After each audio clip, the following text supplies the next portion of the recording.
Hi everybody, Dan Illman, Matt Bernier. Post positions have been drawn for the second jewel in racing's Triple Crown. It's the 144th edition of the Preakness Stakes. Let's take a look at this field of 3-year-olds going a mile and 3/16. It's carded as race number 13 at Pimlico on Saturday. And Matt, Mark Casse not happy with the post position draw of the number 1 War of Will. He drew the rail again.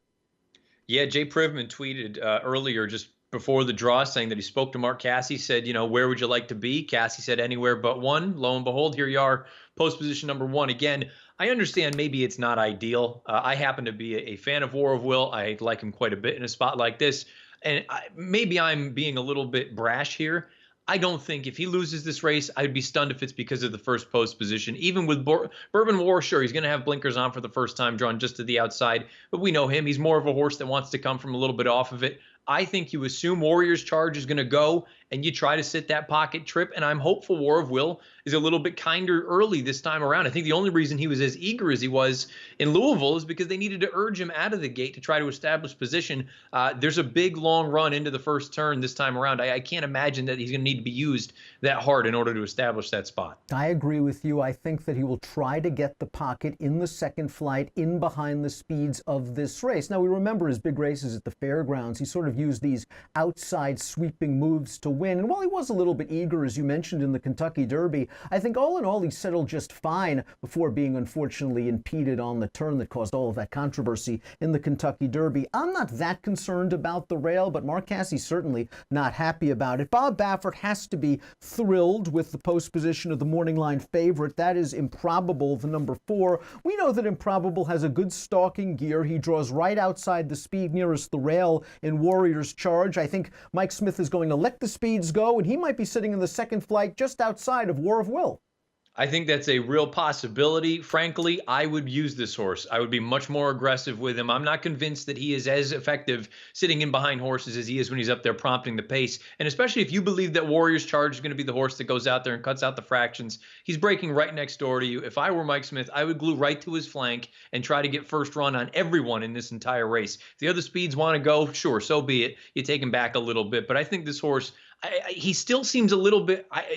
I don't want to say lazy, but he seems a little bit lackadaisical out there. I think you need to be a little bit more aggressive with him right from the jump. Tomorrow afternoon, we'll have the DRF Bets Race of the Day. Of course, for Saturday, it's going to be the Preakness, and we'll have access to the Timeform US Pace Projector. Without the Pace Projector right now, let's discuss the pace situation. Warrior's Charge again, the speed nearest the rail, gate to wire in his last 2 at Oaklawn against weaker competition. You have to think that Javier is going to be sending this horse. But there are other horses in this race that have shown early gas. Market King, the number 6. Always Mining, the local horse, the number 7. Bodie Express, the number 9. These horses have all shown an inclination to go to the front. I'm not sure they want to get involved in a duel with Warrior's Charge, but I can see them sitting 2nd, 3rd, and 4th outside of that horse.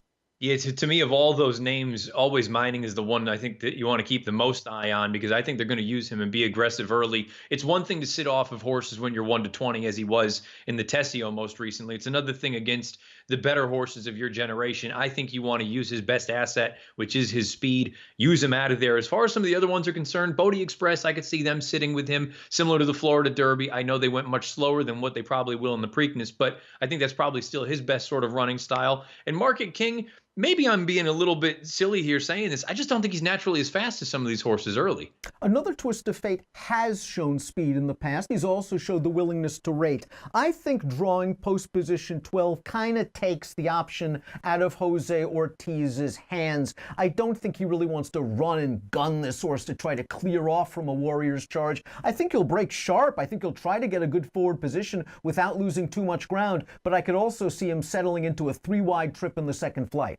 Yeah, now if distance is a concern for you with this horse, then look, you're probably going to be a little bit more on the nervous side because he's going to probably lose some ground. I don't think the distance is a problem for him, and I have to be honest, I think this is a pretty good setup for a horse like this, where we even heard his trainer Blaine Wright talk about how he didn't love being in and amongst horses. Well, the good news is here, more likely than not, you're going to be out in the clear. Maybe you're going to be a little bit wide, but but I think he's going to be able to get up there, be in a decent enough position in the clear. I think he should have every opportunity of good enough. Horse that drew the far outside is Win, Win, Win. And we know the starting gate has been an issue for Win, Win, Win for most of his career. He actually broke pretty well in the Kentucky Derby before settling near the rear of the field.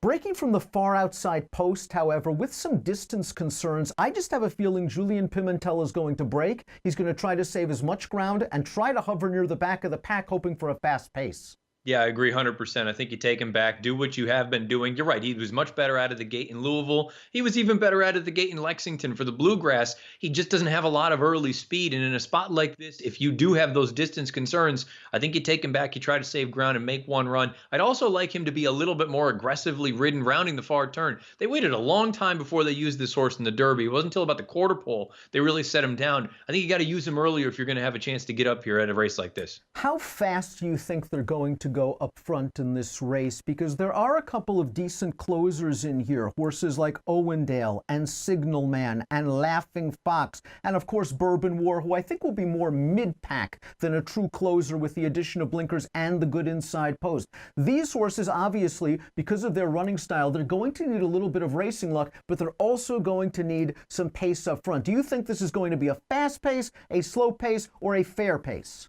Well, the interesting thing is with so many horses that admittedly they want to be forwardly placed, none of them are going out there setting land speed records when they are on the front. They're going 47, 47 and 1. I would use 47 as sort of the over under. I could see it being 46 and 4. I could see it being 47 and 1. Somewhere in that 47 second half mile sort of range. I think that's where you'll end up having that sweet spot. Will it compromise the closers?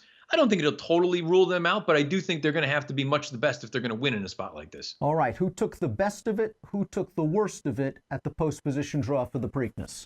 I suppose the worst of it was War of Will, but to be honest with you, I don't think it's that big a deal, to be honest with you. As far as the best is concerned, I got to be honest, depending on how they want to use him, I think improbable. If you are intent on being a little bit more forward, I think he can sit just off of the likely pace setter. If they're intent on taking him back and kind of getting a trip similar to what they had in Louisville, I don't know that you necessarily want to call him a winner, but in my opinion, I think he's in a perfect position to try to be a little bit more aggressive and maybe get the jump on everyone. I think Warrior's Charge and Improbable were the two horses that benefited the most. I think maybe Another Twist of Fate might have been hurt just a little bit by drawing post position 12. He might have to go the long way around on Saturday afternoon. Post time for the Grade 1 Preakness on Saturday. It's race number 13, 6:48 Eastern. Stay tuned to DRF TV. The rest of the week we'll have all the stakes races at Pimlico on Saturday, handicapped and analyzed for you.